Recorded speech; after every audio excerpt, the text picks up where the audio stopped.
Ayu, bincang-bincang ringan bersama Ayu. Di episode kali ini kita akan kedatangan narasumber yang sudah kesekian kali hadir di Bibir Ayu, Ibu Novi Maria Ulfa, Komisioner KPU Kota Semarang, Divisi Sosdikli, Parmas, Kampanye dan SDM. Betul ya Bu ya? Iya Mbak Ayu. Selamat datang kembali Bu. Selamat datang juga ya Mbak Ayu. Sehat ya Mbak Ayu ya? Sehat, Alhamdulillah. Bu Novi sehat ya Bu ya? Sehat. Ya. Harus sehat Mbak. Harus sehat. Oke Bu, kali ini kita akan membahas mengenai apa ini Bu? Kegiatan sosialisasi pendidikan pemilih di tahun 2022. Baik. Sosdikli Parmas ya Bu ya, lebih tepatnya. Benar. Baik Bu Novi, untuk Sosdikli Parmas ini sebenarnya apa sih? Mungkin banyak smart voters yang belum tahu. Sosdikli itu kependekan ya Mbak. Jadi dari sosialisasi pendidikan pemilih dan juga partisipasi masyarakat ya. Jadi kita menyampaikan informasi-informasi karena KPU ya kepemiluan kepada masyarakat secara umum dan juga kegiatan pendidikan pemilih. Harapannya nanti ada partisipasi masyarakat, pelibatan masyarakat ya.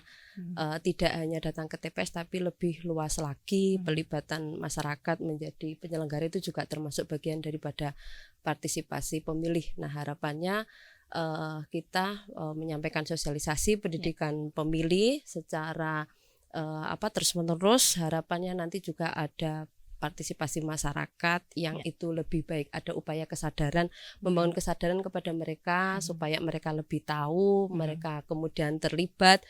Terus endingnya nanti pada waktu pelaksanaan pemungutan, pungut hitung juga mereka datang hadir ke TPS gitu. Ya, baik Bu. Untuk partisipasi masyarakat sendiri di Kota Semarang ini bagaimana menurut Bu Novi? Apakah sudah bagus atau masih di bawah rata-rata? Kalau kita flashback ke belakang pemilu 2019 karena pemilu nasional ya Mbak, kita melampaui target ya. Jadi 77,5% waktu itu target dari KPU RI untuk pemilu 2019, kita di angka 83% ya partisipasi pemilihnya.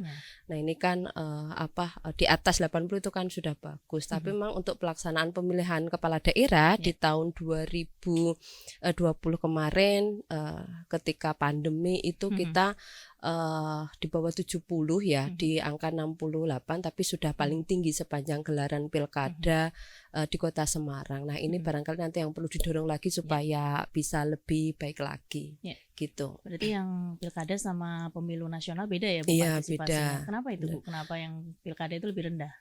Karena pertama skupnya barangkali nasional ya Mbak. Kalau sesuatu yang sifatnya nasional itu kan mereka apalagi kontestasinya itu presiden.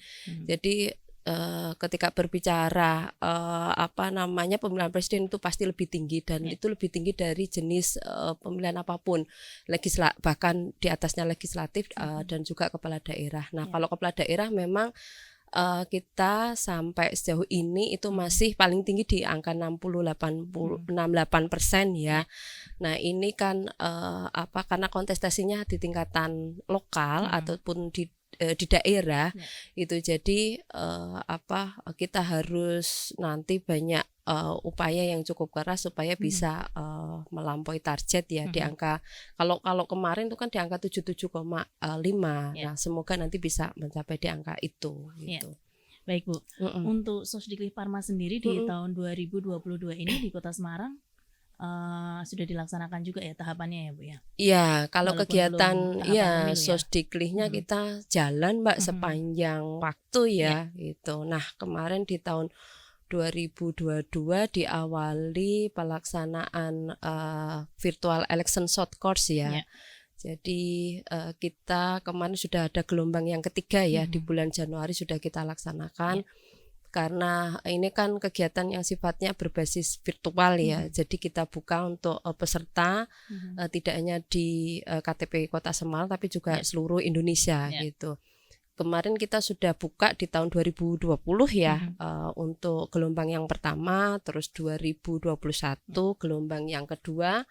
Terus ini di tahun ini nanti kita akan buka 2 kali ya Mbak. Kemarin di awal tahun di bulan Januari, terus nanti di pertengahan bulan Januari juga nanti kita akan buka lagi pendaftaran untuk VESC ya, virtual ya. Iya, virtual election short course yang gelombang yang keempat gitu. Harapannya nanti semuanya lah, tidak hanya warga Kota Semarang, tapi semuanya bisa ikut berpartisipasi. Gitu. Berarti tahun ini ada 2 gelombang ya VESC yang dibuka di KPU Kota Semarang.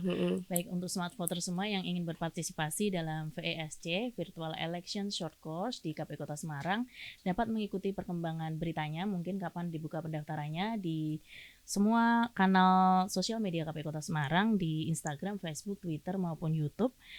Lalu bisa juga informasinya di website KPU Kota Semarang di kota-semarang.kpu.go.id. Baik Bu, untuk alokasi anggaran sendiri Bu, Sosdiklik Parmas di tahun 2022 ini berapa alokasinya? Alhamdulillah kita tahun 2022 ini ya Mbak, kita kan ada anggaran hibah non pilkada ya. Jadi tidak semua KPU di kabupaten kota itu ada. Kita ada anggaran sekitar 1 miliar ya untuk kegiatan sepanjang tahun ini, dan kegiatan sosialisasi pendidikan pemilih kurang lebih di angka separuhnya ya, atau 500 juta. Nah, nanti kita akan gunakan untuk kegiatan-kegiatan sosialisasi dan pendidikan pemilih sepanjang tahun 2022, baik itu yang sifatnya virtual, terus juga ada yang tatap muka langsung dengan masyarakat, terus juga nanti kita optimalisasi media luar ruang, terus juga nanti ada pagelaran budaya, terus juga musik, terus juga ada pengembangan SDM penelitian, itu juga masuk ke situ gitu. Garis besarnya seperti tahun lalu juga ya Bu, ada election fest juga seperti itu ya. Benar-benar. Ini nanti kalau di kita kemarin sudah mengagendakan beberapa kegiatan-kegiatan tersebut ya, baik mulai dari kapan pelaksanaannya, tanggal, bulan, sampai di bulan sejak di bulan Januari sampai akhir Desember kita sudah ada gitu. Jadi di bulan Januari kemarin sudah terlaksana VESC-nya, terus nanti sebentar lagi di bulan Maret kita juga akan mengundang 8 kelurahan ya. Sebenarnya totalnya 16 kelurahan dengan partisipasi pemilihnya di bawah 70% Mbak. Jadi di 16 kelurahan itu kan basisnya di 16 kecamatan. Jadi di satu kecamatan tersebut nanti kita cari mana kelurahan dengan partisipasi paling bawah di bawah 70% itu gitu. Jadi kita ambil sampel satu-satu. Nah, di awal kita eksekusinya di bulan Maret gitu. Jadi nanti di Maret ada 8 kelurahan yang akan kita kunjungi gitu untuk kegiatan Sosdiklik tersebut. Kemudian nanti bulan April ya puasa nanti kita juga ada podcast Mbak Ayu. Karena digital itu kan sebuah keniscayaan bagi kita ya. Kalau kita ada bincang-bincang Ayu Karlina ini, terus juga nanti akan ada lumpia, sudah ada lumpia itu ya. Kemarin kita sudah ada dengan Ihsan Skuter edisi perdana tuh Mbak Ayu, terus juga dengan pimpinan Bawaslu, terus nanti juga dengan pimpinan partai politik. Nah, itu nanti kita agendakan di bulan April pas puasa ya, kita tag dulu kayak semacam ini, kemudian nanti kita tayangkan di YouTube kita gitu. Terus di bulan April Mei persiapan nanti akan ada pagelaran budaya. Nah, untuk event-event yang besar memang kita kita tentukan harinya itu biasanya bersamaan dengan hari nasional ataupun peringatan hari agama gitu. Jadi insya Allah nanti pagelaran budaya itu nanti dilaksanakan di tanggal 1 Juni karena bersamaan dengan hari lahir Pancasila. Terus nanti juga ada lagi kegiatan yang sosialisasi di 8 kelurahan yang tahap yang kedua itu terus juga nanti nah ini kalau pagelaran budaya sifatnya juga ini Mbak hibrid ya. Jadi tatap muka tapi terbatas dan juga nanti live streaming gitu. Sama dengan program yang musik itu. Nanti ada election festival. Terus juga nanti kita optimalisasi untuk media luar ruang. Media luar ruang ya kayak baliho, spanduk dan sebagainya. Nanti kita sesuaikan dengan temanya gitu. Itu Mbak Ayu. Terus apa lagi nih ya? Oh, ada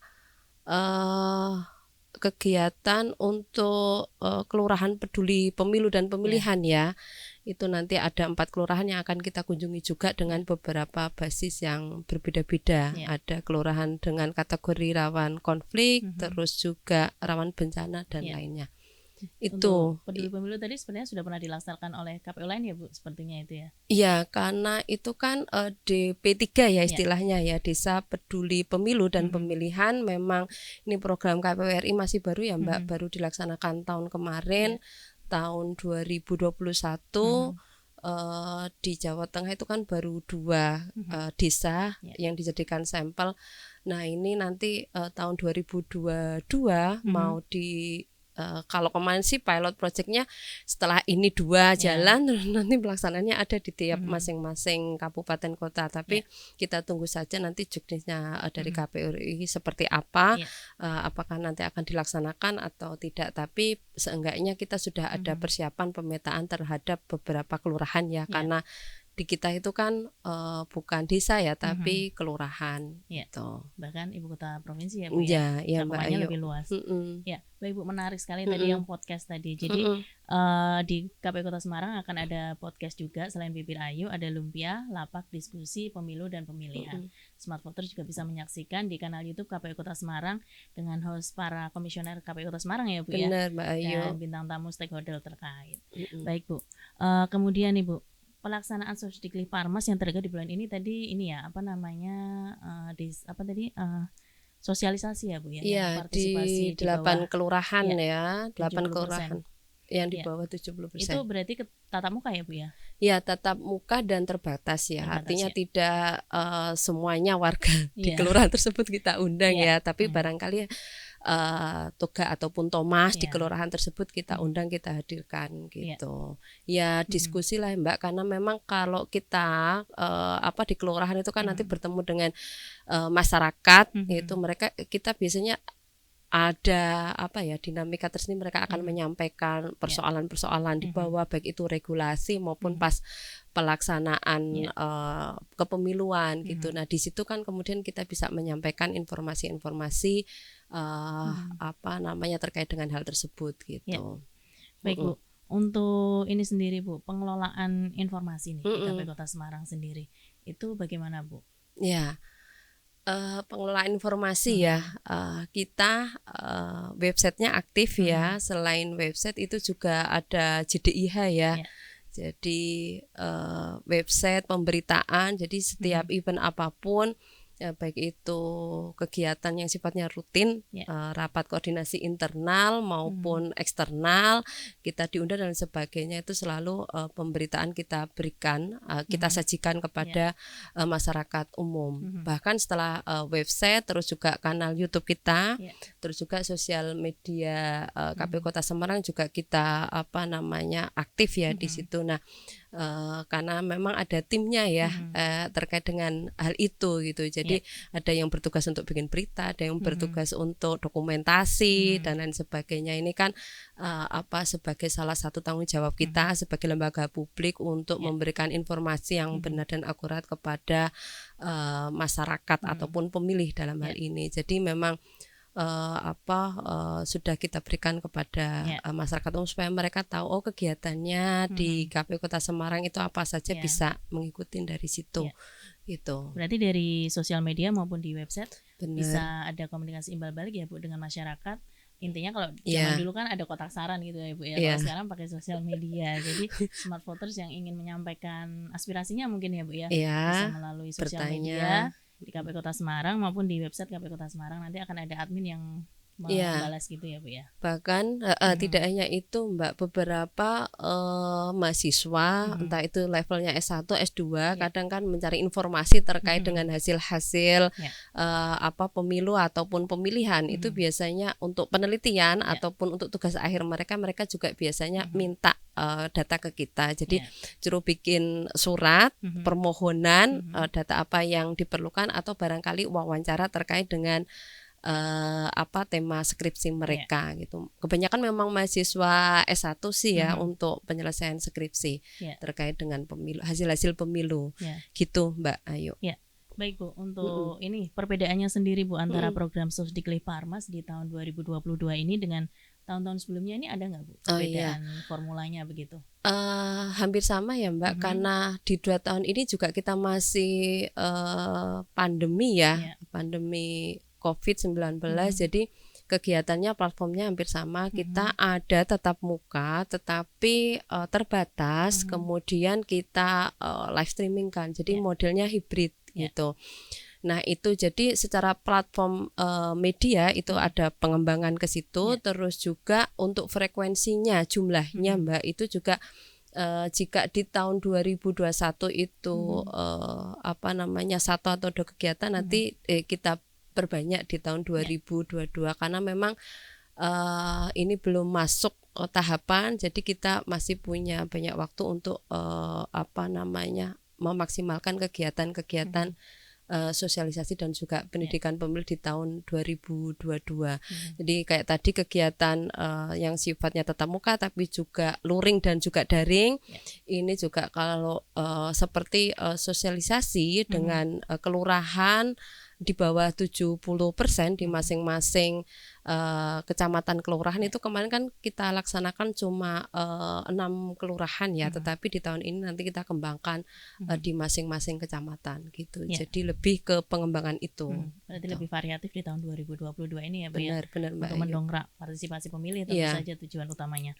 Baik Bu, mungkin di akhir episode kali ini ada closing statement yang ingin Bu Novi sampaikan kepada smart voters, Eh, silakan.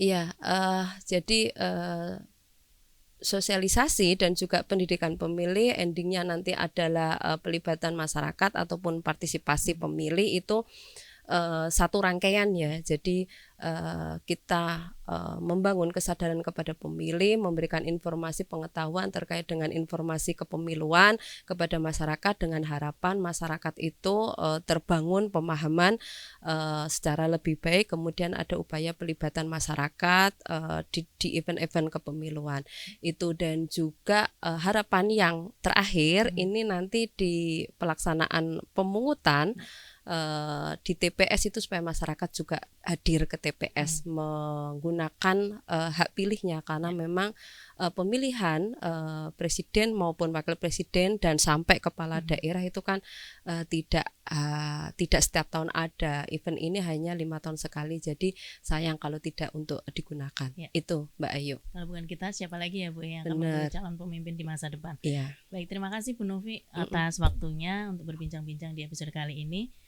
Terima kasih juga untuk Smart Voters yang telah menyaksikan episode kali ini, dan jangan lupa saksikan juga episode-episode Bibir Ayu sebelumnya dan juga Lumpia, lapak diskusi pemilu dan pemilihan di kanal YouTube KPU Kota Semarang. Untuk itu juga follow yang belum follow, silakan follow sosial media KPU Kota Semarang di Instagram, Facebook, YouTube maupun Twitter. Baik, terima kasih telah menyaksikan episode kali ini. Tetap jaga kesehatan, patuhi protokol kesehatan, selalu memakai masker, dan sampai jumpa.